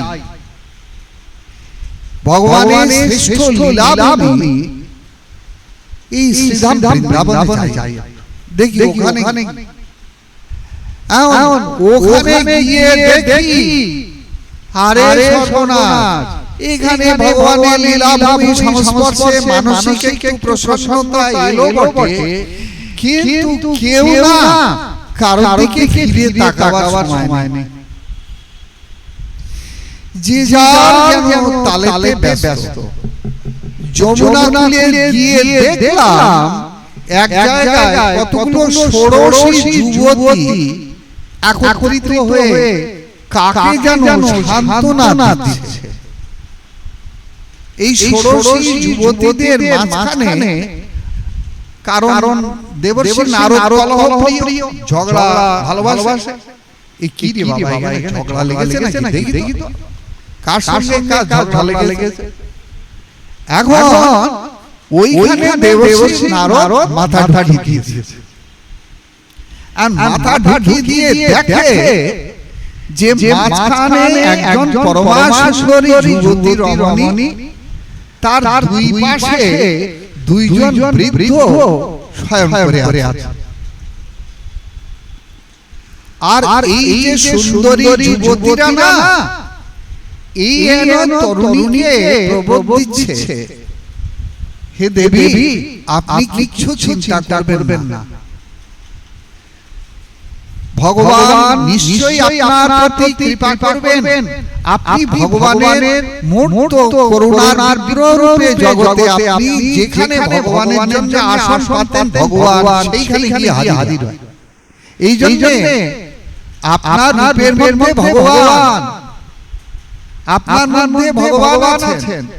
আপনি যদি নরকেও গিয়ে ভগবানের জন্য আসন পাতেন, তাহলে ভগবান সেই নরকে যেতেও বাধ্য হয়।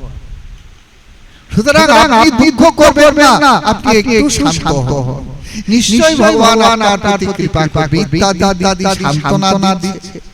দেবর্ষি নারদ মাথা ঢাকিয়ে দিয়ে এই কাণ্ড না দেখে সঙ্গে সঙ্গে মাথাটা টেনে নিয়েছে।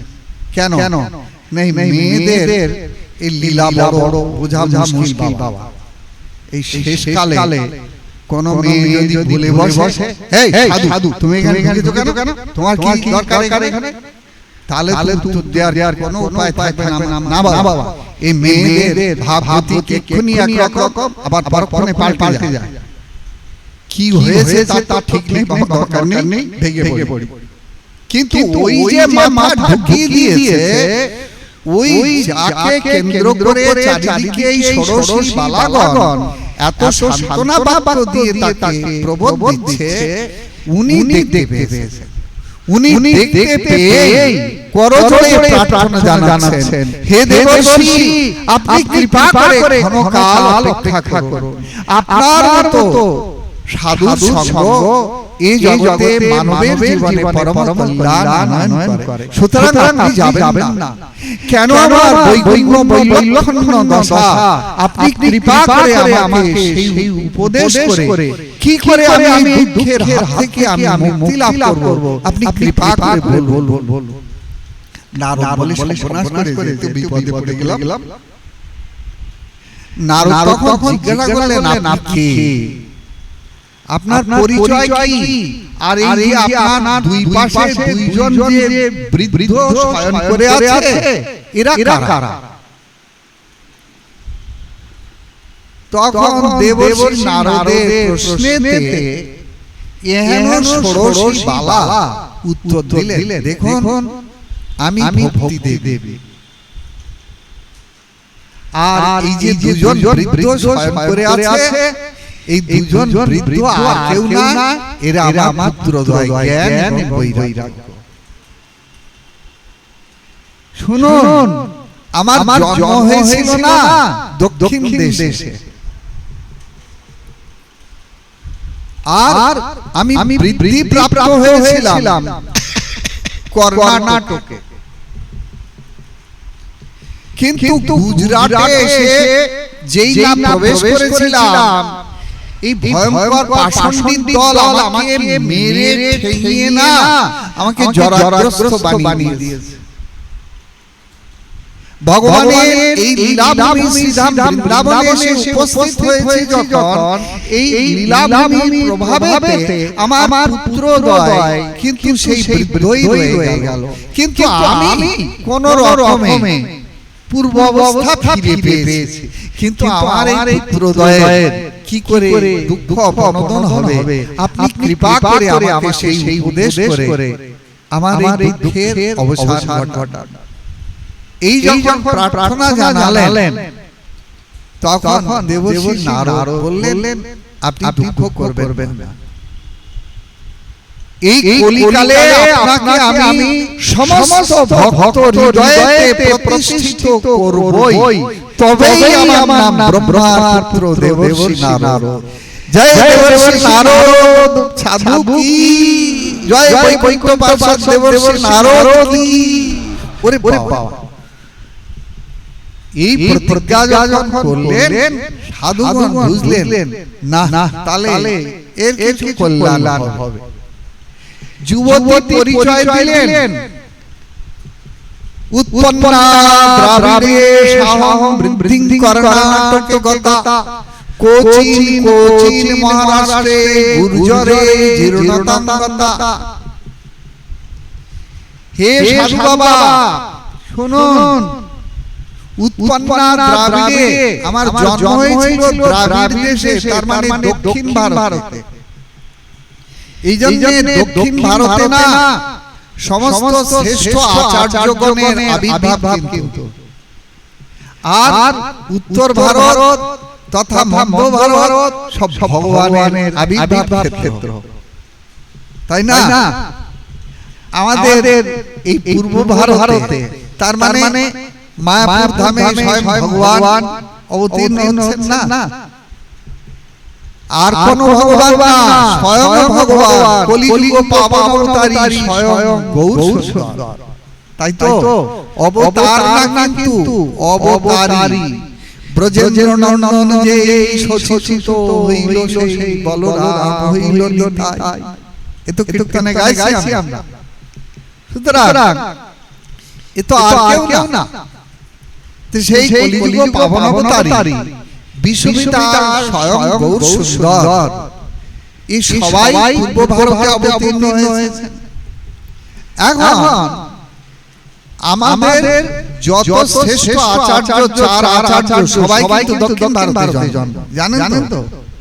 এই যে চারজন আচার্য, এই যে চারটি সম্প্রদায়ের আচার্য, মহাপ্রভু যে চারটি সম্প্রদায়কে স্বীকার করেছেন আর 13টা সম্প্রদায়কে বাদ দিয়েছেন। মনে আছে তো এগুলো? না মনে নেই। চারটি সম্প্রদায় আর কেউ না, চারটি সম্প্রদায় হলো ব্রহ্ম, রুদ্র, শ্রী আর সনক। এই চারটি সম্প্রদায়, এই চারটি সম্প্রদায় চারজন আচার্য আছে। কিন্তু চারজন আচার্য কারা? না, এই ব্রহ্ম সম্প্রদায়ের আচার্য হলো জগগুরু মধ্বাচার্য, বুঝা গেল? আর শ্রী সম্প্রদায়ের আচার্য হলো রামানুজ। আর আমাদের কি বলে ব্রহ্ম, রুদ্র, শ্রী, রুদ্র সম্প্রদায়ের আচার্য হলো আমাদের জগগুরু বিষ্ণু স্বামী।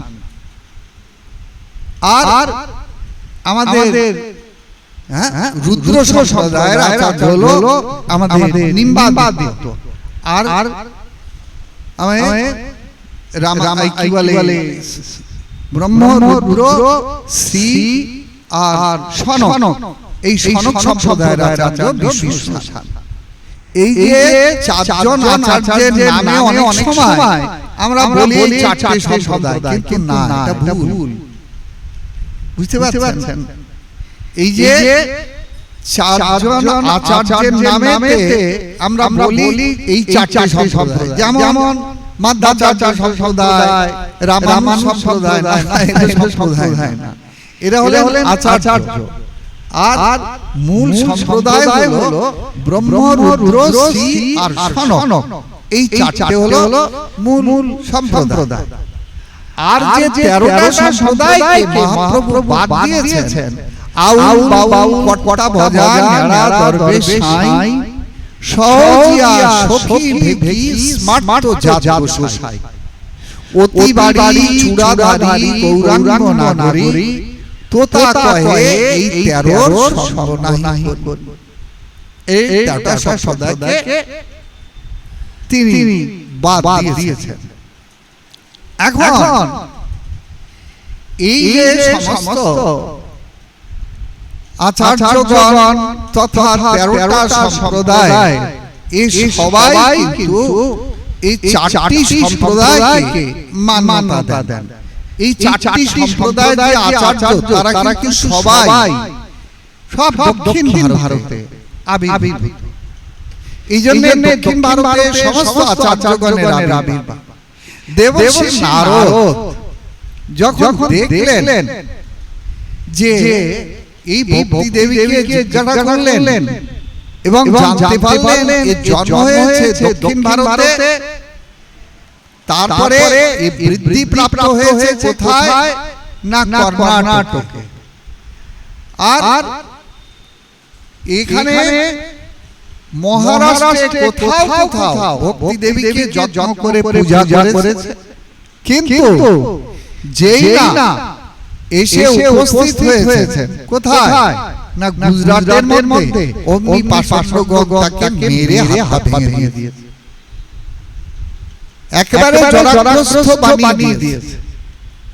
এমতো অবস্থায় আমি আমার এই ভগবানের লীলাভূমির সংস্পর্শে আমি কিছুটা সুস্থ প্রাপ্ত হয়েছি। কিন্তু আমার এই পুত্রগণের এই পূর্বাবস্থা সুস্থ অবস্থা করে ফিরে আসবে আপনি কৃপা করে সেই ব্যবস্থা করুন। দেবর্ষি নারদ তখন কি করলেন? প্রতিজ্ঞা করে বসলেন যে এই কলিকালে প্রতিটি ভক্ত হৃদয়ে যদি আপনাকে না প্রতিষ্ঠিত করতে পারি তাহলে আমি ব্রহ্মার মাত্র দেবর্ষি নারদই না। তাহলে আমাদেরও ভাষা এলো কি দেবর্ষি নারদ এবার কোমর বেঁধে লাগলেন। যত শাস্ত্র জ্ঞান ছিল, বেদ উপনিষদের যত রকম জ্ঞান ছিল সব কিন্তু ঢালতে লাগলেন এই পুত্রদ্বয় জ্ঞান এবং বৈরাগ্যের কর্মযুগল। তো যত জ্ঞান ছিল সব যখন পরিবেশন করতে লাগলেন, লাভ কি হলো? কোন রকমে জ্ঞান আর বৈরাগ্য বহুকাল রোগগ্রস্ত অবস্থায় থাকলে যা হয় সেই রকম কোন রকমে নড়ে চড়ে একটু উঠে বসলো, উঠে বসে রুড়ো ব্যক্তির মতো কি হলো না দীর্ঘ একটা হাই তুললো, করে একেবারে বিরাট একটা হাই তুললো। হাই তুলে না আবার রুগ্ন দুর্বল ব্যক্তির মতো আবার মাটি গড়িয়ে পড়লো। হাসনা দেবর্ষি নারদ এদের এমন অবস্থা দেখে না হাউতাশ করতে লাগলেন, হায় রে আমার জীবনটা, তার মানে জ্ঞানের ভান্ডার যা ছিল আমি তো সব এদের কর্মযুগলে পরিবেশন করলাম, কিন্তু হায় এদের তো কোন রকমে রোগ মুক্তির অবস্থা দেখছি না, লক্ষণ দেখছি না। তাহলে এখন কি হবে? দেবর্ষি নারদ যখন ব্যাকুল হয়ে এই চিন্তায় রত, এমন সময় দৈব বাণী হলো, ওরে দেবর্ষি, আরে হতাশ হয়ো না, অবশ্যই তুমি এদেরকে মুক্ত করতে পারবে। দেবর্ষি নারদ প্রশ্ন করলেন, কোন কার্যের দ্বারা এরা পূর্বাবস্থা ফিরে পাবে?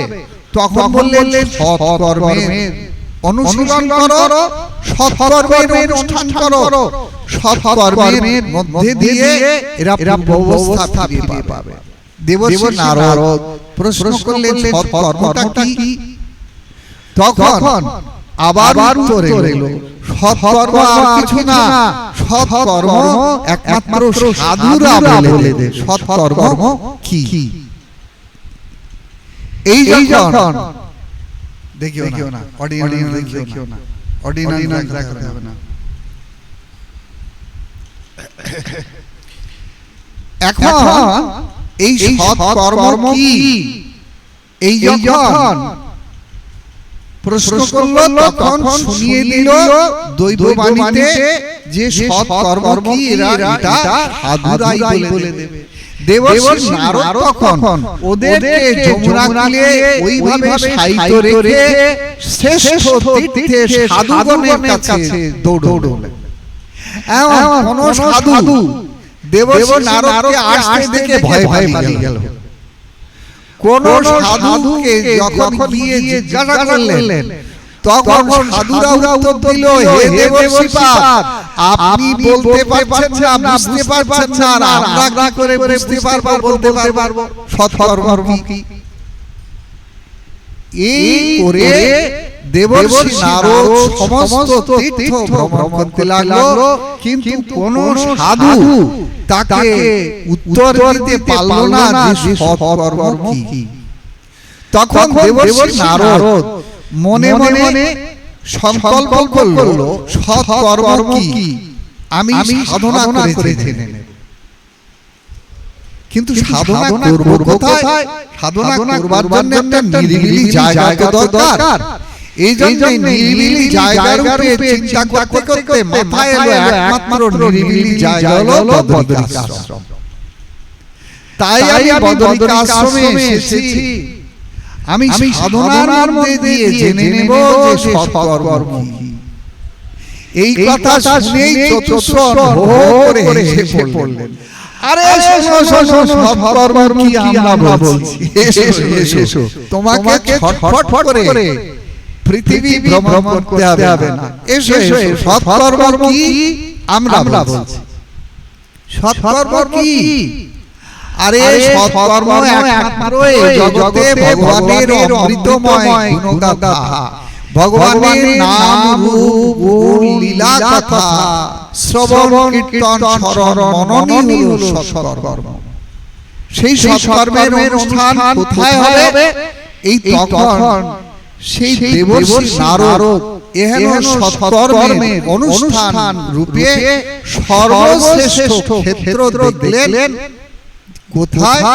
না নির্বাচন করলেন গঙ্গা তীরে হরিদ্বার নিকটবর্তী স্বর্ণতট নামক স্থানেতে এই সৎকর্মের অনুষ্ঠান।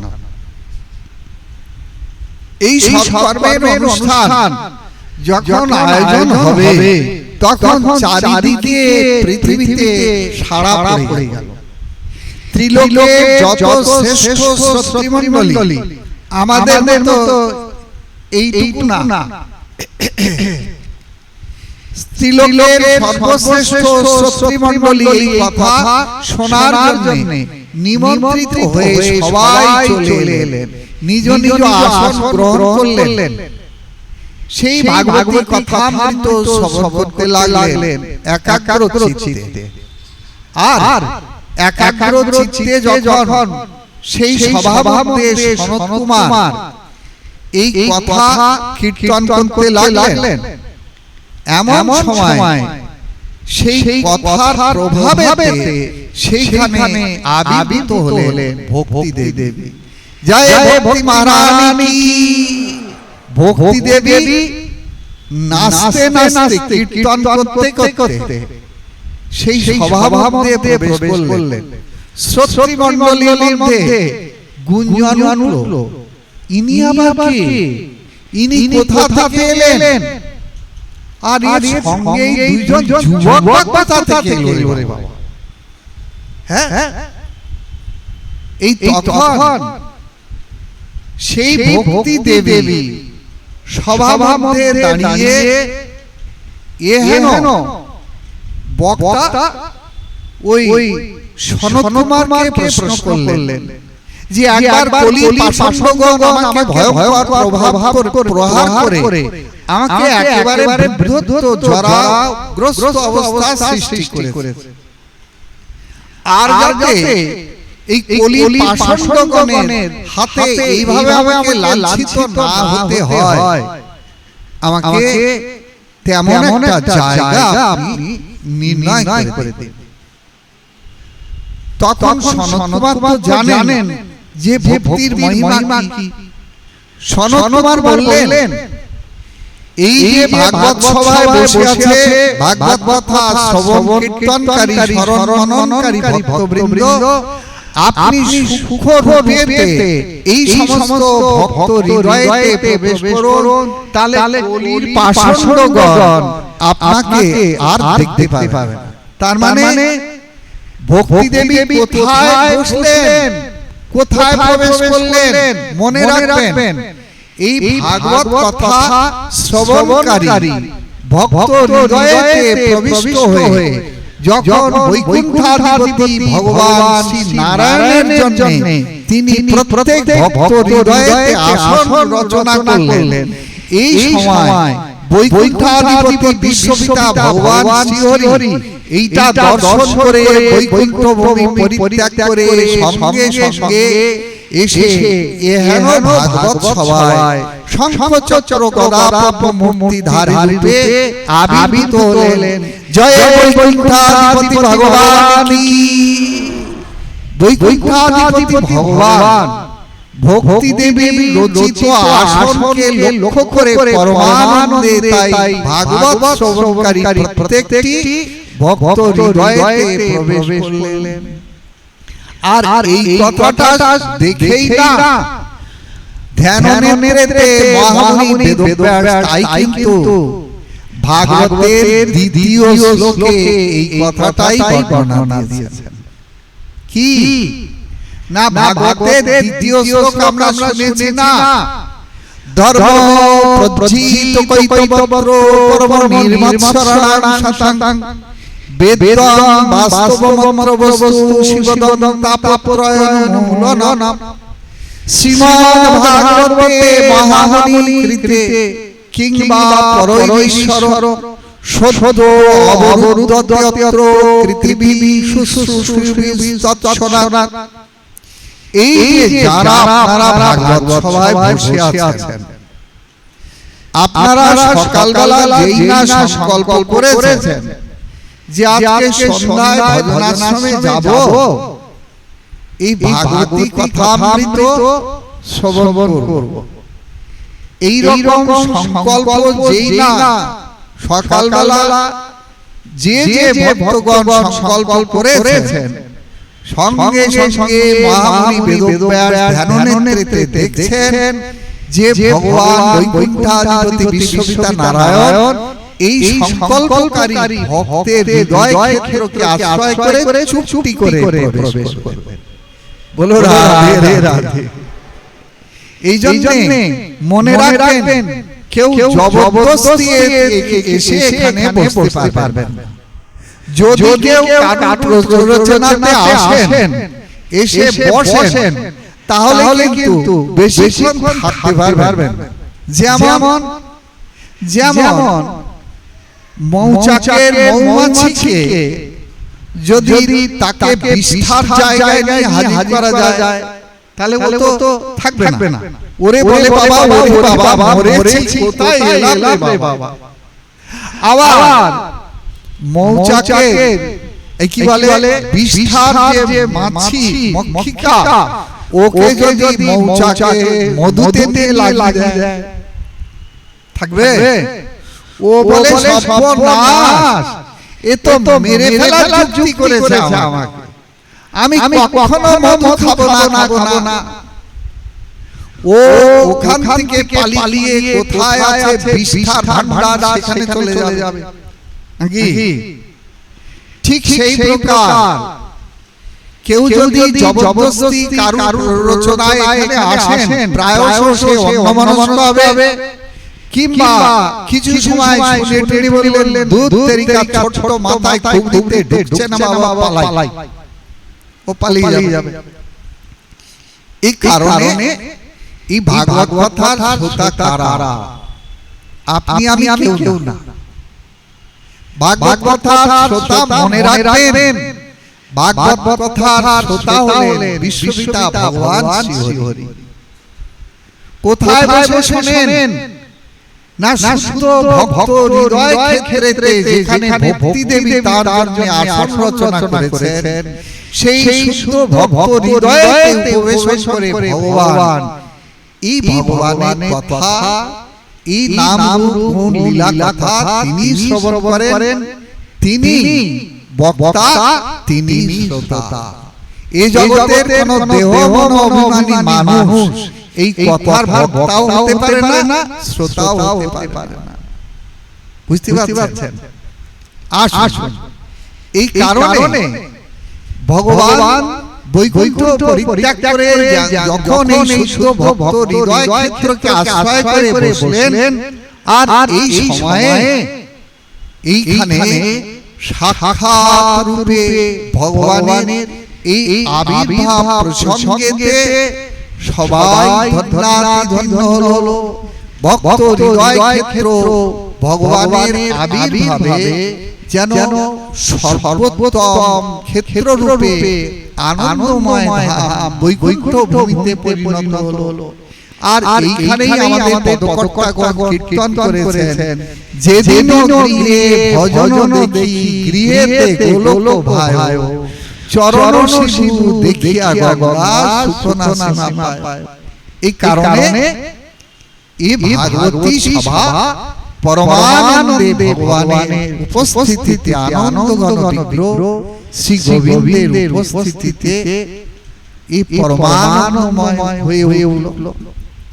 আর এই কথা শুনে তখন মহারাজ পরীক্ষিত বললেন যে হ্যাঁ, কথা তো ঠিক, কিন্তু এই যে সপ্তাহ কথা কোথা থেকে শুরু হলো? এই যে সপ্তাহ কথাটা, এটা কোথা থেকে শুরু হলো? এই যখন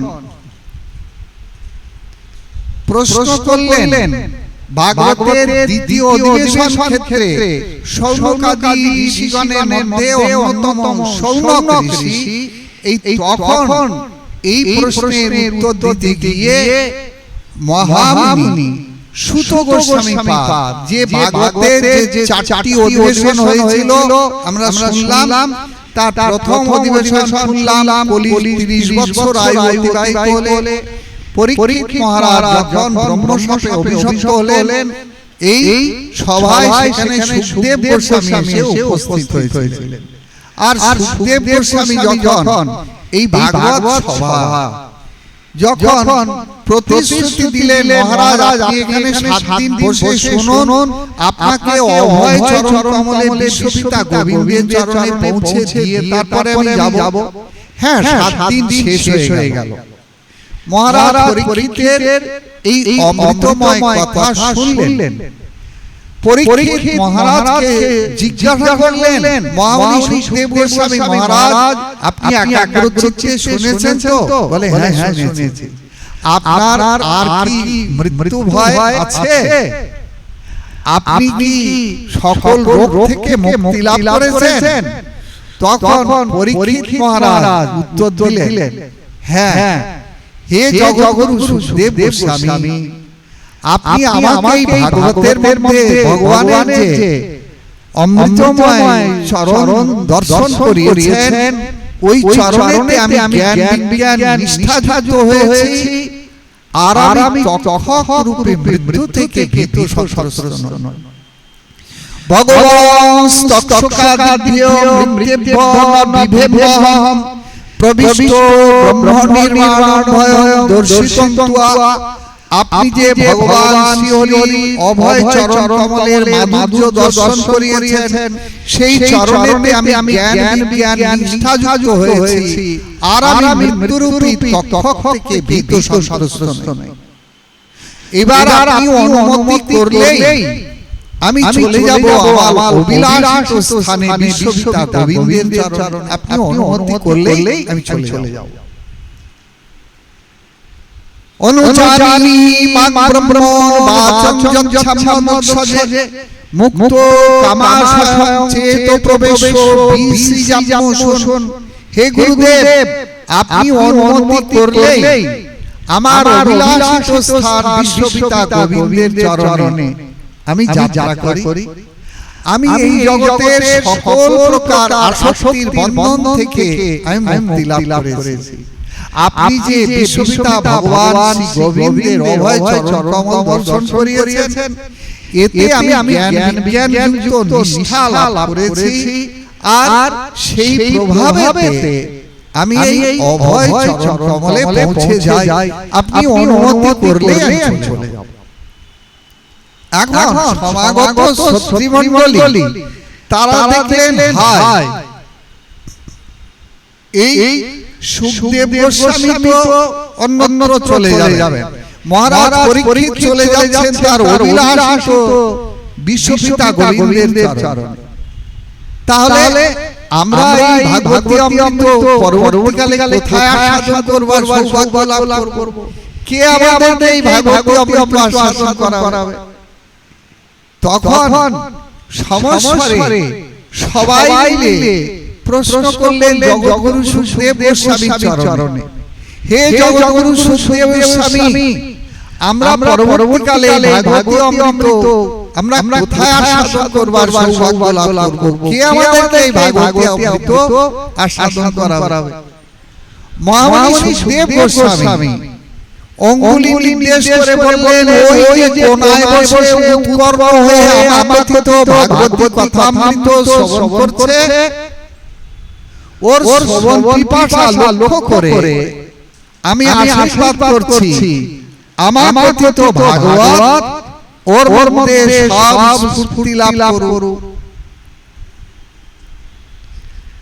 আমার আশীর্বাদে ওর মধ্যে ভাগবতী অমৃত সব স্ফূর্তি লাভ করুক। এই সুগোস্বামী পরবর্তীকালে আপনাদের এই ভাগবতী অমৃত পরিবেশন করবে। এই সুগোস্বামী পাদ এসেছেন কোথায়?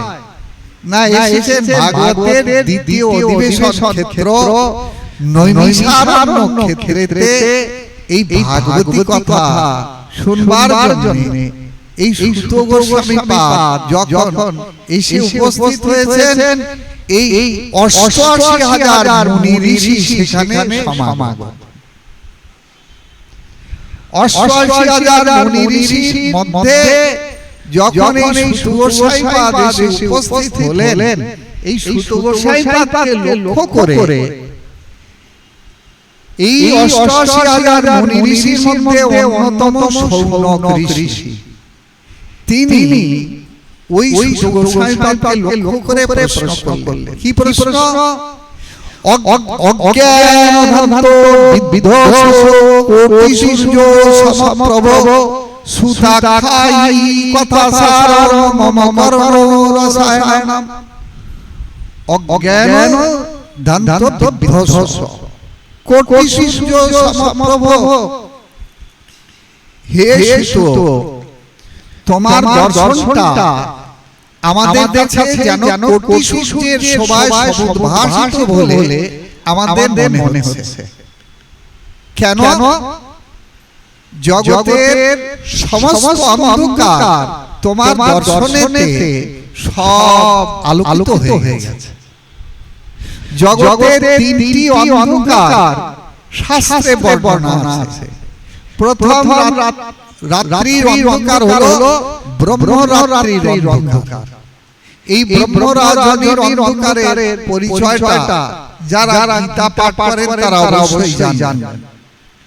সহস্র যুগ পর্যন্তম অহোর্য ব্রহ্মণ বিদু রাত্রিং যুগ সহস্রান্তম। তার মানে এই যে সহস্র যুগ পরিমিত যে অন্ধকার রাত্রি, এটা হলো ব্রহ্মরজনীর অন্ধকার। দ্বিতীয় রাত্রির অন্ধকার হলো কালরজনীর অন্ধকার।